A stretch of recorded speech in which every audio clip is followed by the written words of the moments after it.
ప్రభు అయిన యేసుక్రీస్తు నామంలో మీకు శుభములు వందనములు తెలియజేస్తున్నాను.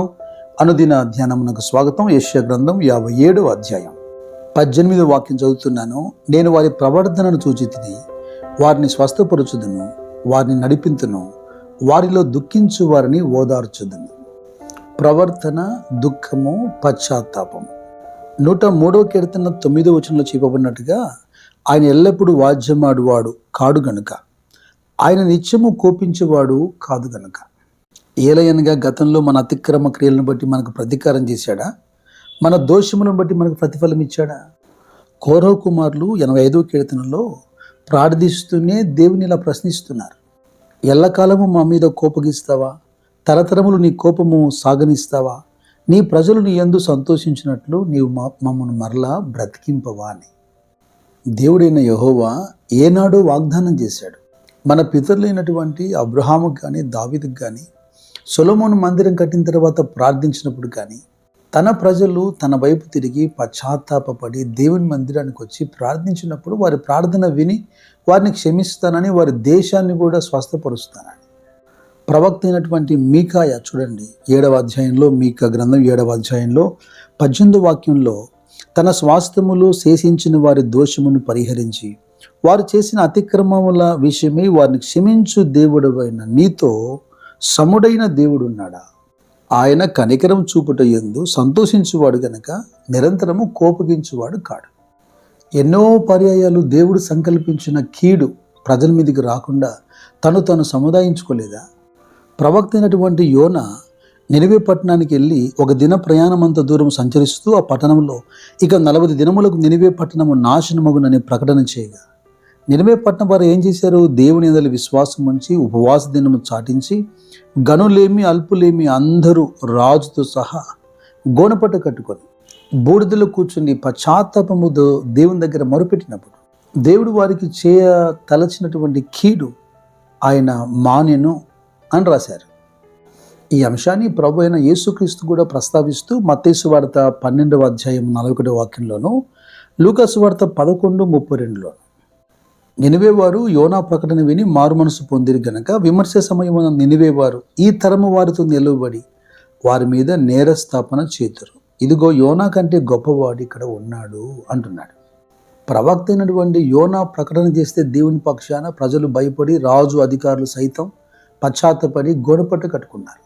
ప్రభు తరంలో ప్రభు బోధ చేస్తున్న రోజుల్లో యోనా కంటే గొప్పవాడు ఇక్కడ ఉన్నాడని చెబుతున్నాడు.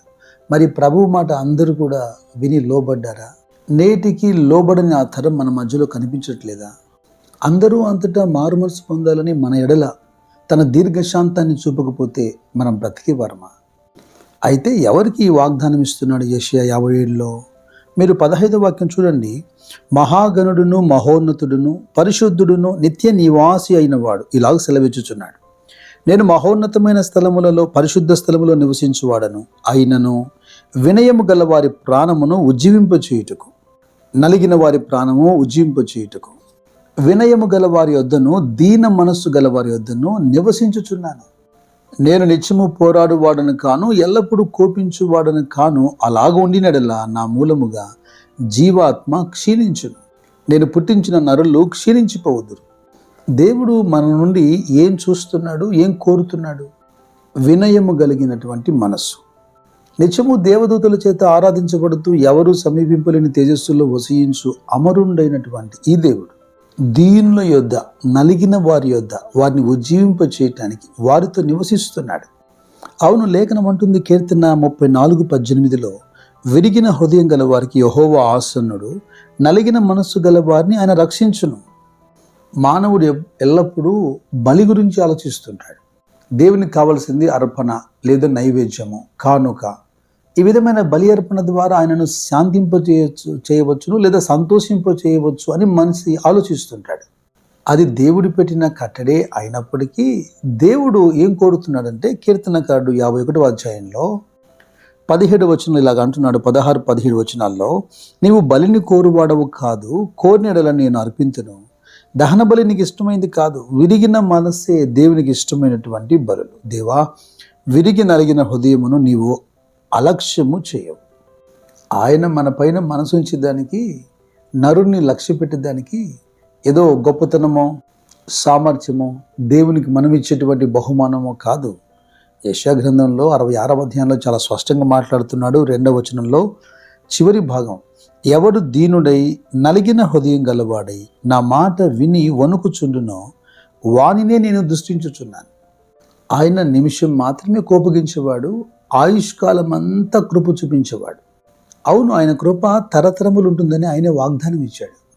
ఓ వ్యక్తి యొక్క ప్రవర్తన చూసి దేవుడు ఎలాగ స్పందిస్తాడో మీకు ఒక ఉదాహరణ చెబుతాను. రాజులు మొదటి గ్రంథంలో 21వ అధ్యాయంలో రాజు అయిన ఆహాబు మనకు కనబడతాడు. ఇతడు చాలా దుష్టుడు, దుర్మార్గుడు, నీతిమంతులను చంపినవాడు.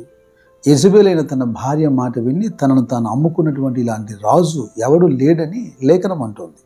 ఇతడు చేసిన పనికి తిరిగి ప్రతిఫలం ప్రవక్త వచ్చి ఇతనికి చెప్పినప్పుడు అతడు బహుగా భయపడి, దేవునికి భయపడి తన వస్త్రములు చింపుకొని గోనెపట్ట కట్టుకొని ఉపవాసం ఉండి వ్యాకులు పడుతున్నాడట.